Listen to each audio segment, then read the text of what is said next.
And it has teeny tiny little leaves and cute little flower right here. What is it?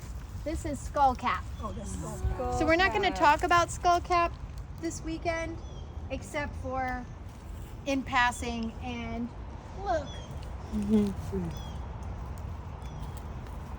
So skullcap is usually used for as a nervine, and it does work as a sedative to help with sleep. And so I like to combine it with, not for everyone, but one of my favorite formulations is with passion vine or passion flower and tulsi.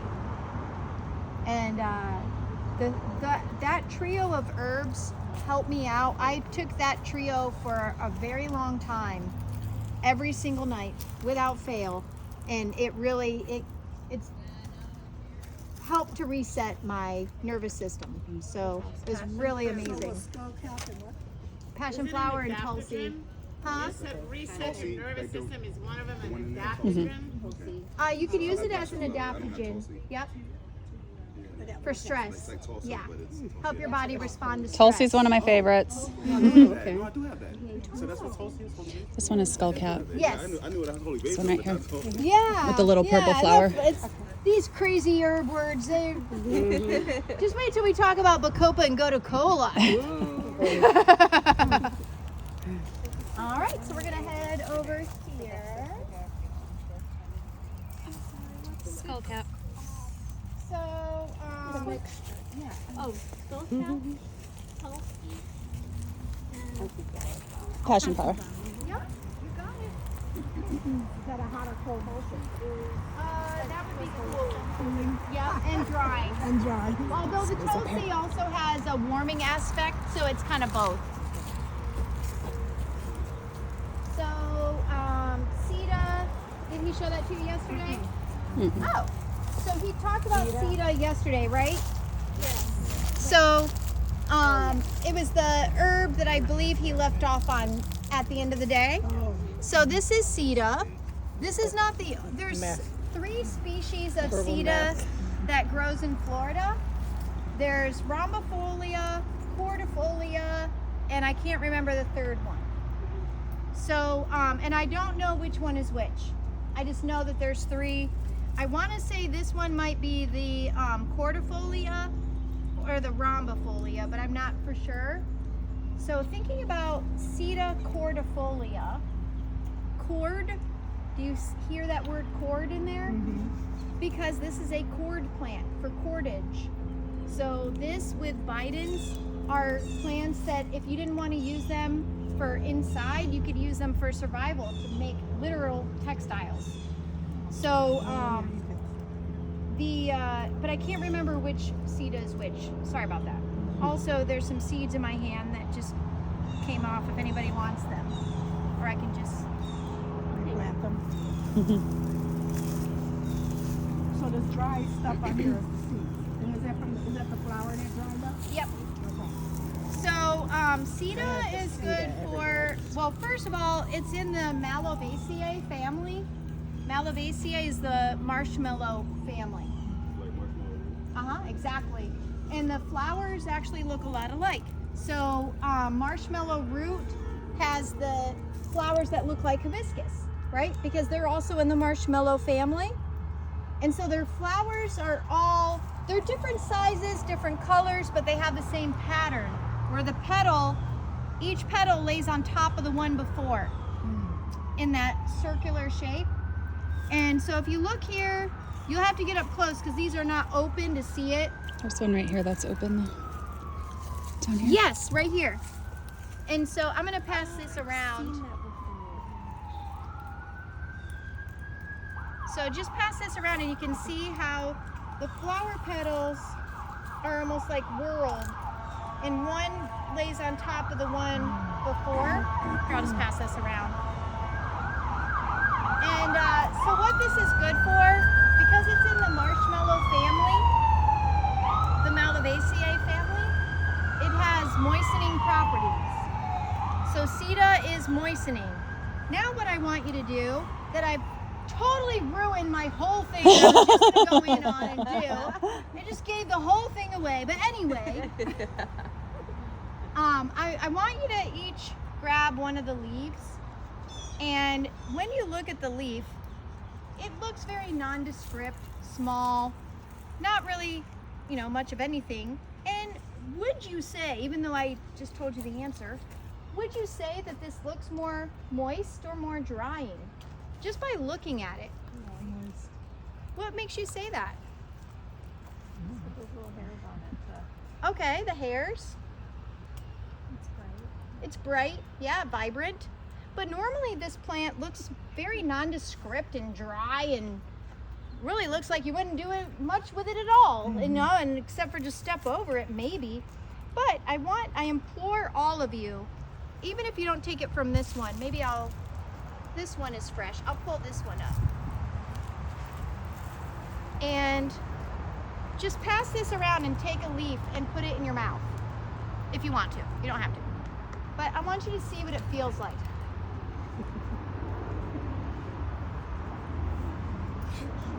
And don't chew it up super fast. And don't swallow the leaf until you feel the sensation. Something to pass this way.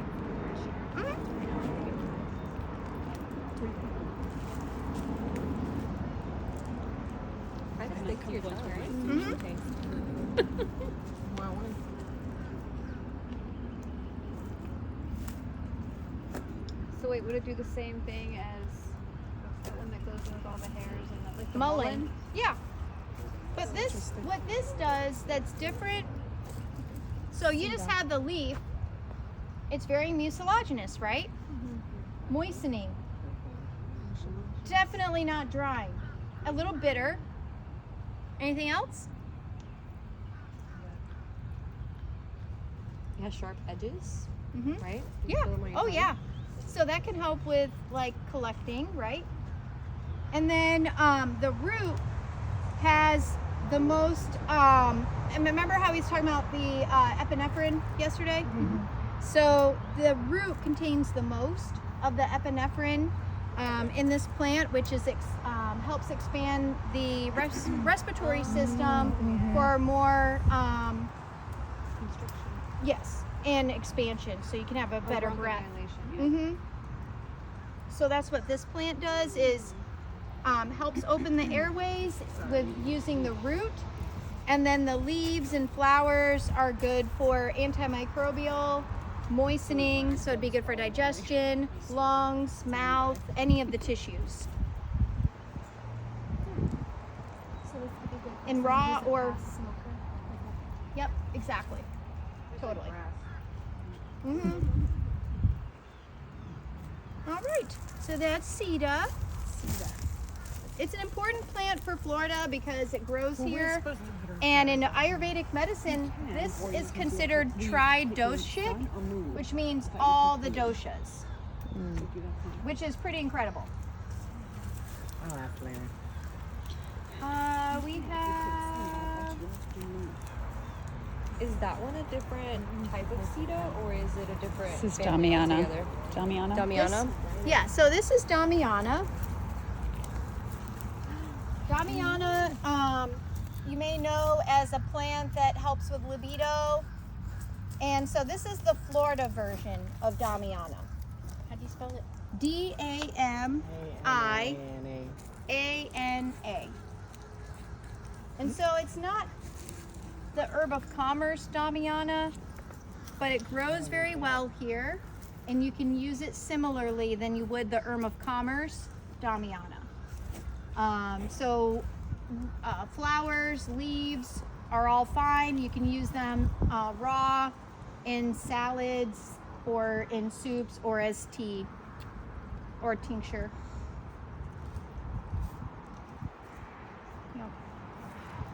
It grows really well here.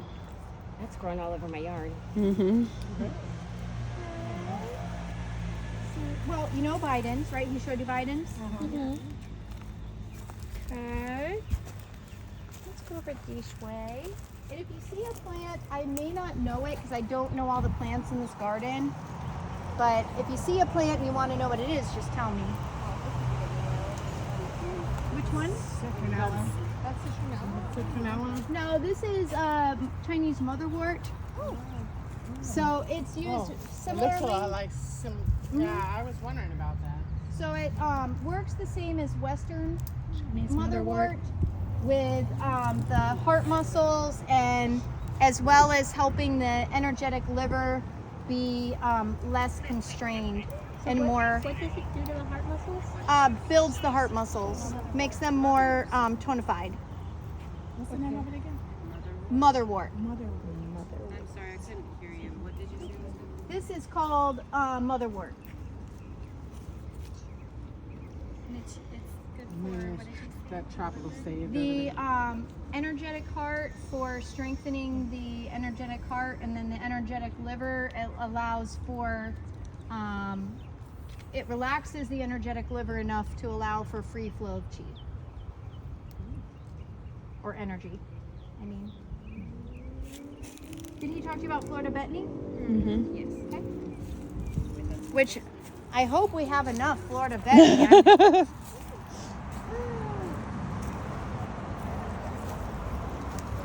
What time is it, Miss Maddie? Oh, I can't see. 2:14. Okay, so we've been out here for. Okay, let's do 5 more minutes. So, oh, we have this plant. This is, you can stand in the shade over here too. So, this plant here, this one with the purple. Kaffir lime. Kaffir lime. It's lime. I don't know which one. Probably kaffir. They use it for medicine. That's why I was asking. That. I Yeah. figured that would be the one that would be here. Yeah, I don't know which one, but yeah, it definitely looks like a lime. So this plant with the purple top, anybody know this plant? Enforcement. Yeah, spotted Yeah. horsemint. It's related to the herb of commerce that you would maybe know as bee balm. And so that's our Florida version of bee balm. And but obviously different color, Native. right? This is purple, whereas bee balm is more red. And so you can use this in similar ways. One, it's an amazing pollinator plant for the bees and butterflies. And then we also have the medicinal aspects of it has the oils, so this would be good for like digestion, phlegm, It goes well in nervine. pickles. It goes really well in pickles. Pickles, awesome. All right. So are you saying like when you're making a jar of pickles, you add this in, or okay? I would have never thought. With banana peppers. Oh, Spotted horsemint. Yum. it grows really well here. One day. It does like getting haircuts because these. See how like this one is growing? See how this one is? They kind of like will grow up and then they're like, and they just fall over. They get chi deficiency. So So you clip the tops and then you clip them, you keep them clipped lower, and then they don't fall over like that. They like haircuts. So you don't have to worry. Give them plenty of haircuts. Yeah, give them haircuts. What They do like you do it. with the ones that you cut? Can you like harvest? Yeah, those? yeah. Harvest those, and you can make tea, a tincture, dry it. I'm thinking topically, it could probably be for like skin. Like you could throw it in like a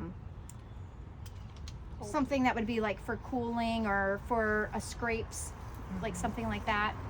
So if it has the oils in it, do you want to be drying it out?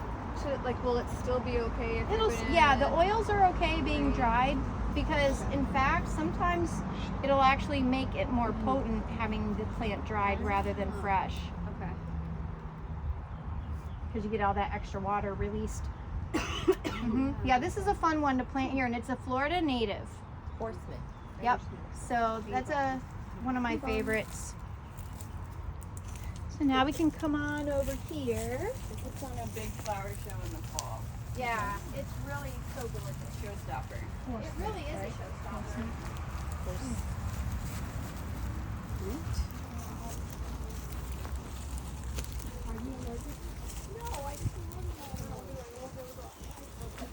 Want to piggyback ride or what? So this is your quiz for the day. It counts for whether you get an A or an F. What is the name of this plant? We talked about it yesterday. So there you are. Y'all get A's. What about, did we talk about, did you talk about this plant yesterday? Yes. Yeah. Yes? Okay. Oh, and what's this plant? Turk's cap. Turk's cap, right? So what family would this belong in? Yeah. Mallow family. Yeah, Malvaceae. Oh, So the name of the family, when you're looking at the classification system for plants, botanists use tools to know what plant they're looking at because common names get very convoluted. Around the globe, there might be 3 different common names for the same one plant. Or, I'm going to tell you in a second how even within the same country, there might be one name for 3 plants. So it can get really confusing. So scientific names help keep everything organized. Plus it can help you learn the medicinal properties. If you know one plant and if it's in the same family or genus, then another plant may or may not do something similar. It's not always like that though. You can't count on it. Oh, I was going to show you the Christmas berry over there. I'm going to come back to it. But this is hibiscus. So this is hibiscus. This is the specifically Turk's cap hibiscus. So this would be in the Malvaceae family, which has see the flower petals, how you can see how it's like one going over the other in a circle. So that's a pattern of identification. And then the leaves are going to be mucilaginous and gooey.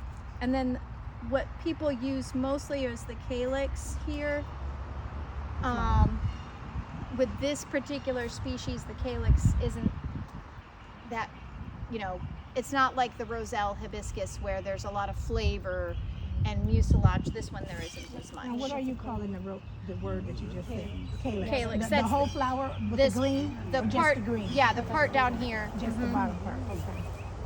And so this is good though, like if you take a fresh one and you can like suck on the end, but this one's not that good. Sorry, flower. Oh, and by the way, like I haven't mentioned this yet, and I don't know if Bob did yesterday, but we always ask before we take from plants. So I may not say it out loud, but in my mind, I'm listening and looking for signs if the plant wants me to touch it or not and harvest from it. And if it doesn't come willingly, I don't force it. Oh, the flower, like when you pull Or it off? any part of the plant. Oh. Like I want to listen to the cues of the plant to make sure that I'm not, because I want to relate to the plant, not just be like, I'm using you for all you have. Just like, hey, what do we got going on today? You cool if I take this flower? Yes, no, that sort of thing. So if you start to take it and it don't give, Yep, then I let it you go. let it stay there. Okay. Yep, So be because there's nice. some reason Yeah. that I probably don't know, or maybe my space isn't right. Oh. You know. Oh, this is, we're going to be talking about chickweed. I don't think we talked about it yet. So did we talk about this plant? Yep. Yes. Okay.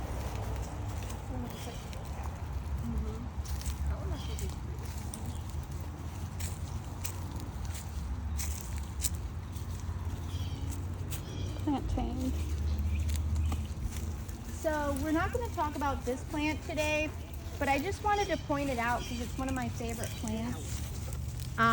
This is called, has anybody ever heard of goldenrod? Oh yeah. So this is a young version of goldenrod. This is an older version over here. And then this is where the fresh plants are growing up. And this gets a bad rap for the pollen season. It's really ragweed that gets people all ate up in oak pollen. And people think that because this is blooming at the same time that's the reason for the troubles, but it's usually not the goldenrod. But goldenrod is really good for, ironically, having said that, for sinus issues. So it helps with phlegm and seasonal allergies, anything that gets you congested in this area, but it also works on phlegm anywhere in the body, as well as if you have like legs that are achy and it's due more to either deficiency or stagnation, which I know you don't know why yet, but I'm just throwing that out there. This would be a good herb for that as well. In a tea? Mm-hmm. Or a tincture. Yep. Tincture. And that one's called what again? Goldenrod. You mentioned something. Is this? Oh yeah, and that mushroom is a Florida mushroom, and I keep forgetting to research it before 101. But, People ask every time. I'm so mad at myself. I keep forgetting, but it's a cool plant or a cool mushroom, and I believe it's good for mouth care. And it just grows out of a dead wood, Yep. basically. Yep. Exactly. Do it have to be outside? Say if I have a dead piece of wood on my patio, it wouldn't pollinate in there. If it got the spores, it may or may not. Oh, okay. Mm-hmm. That's interesting. Yep. And you just pick it off when you want to dry it. Yep. Exactly. All right. I think we're going to go back in and do some more learning.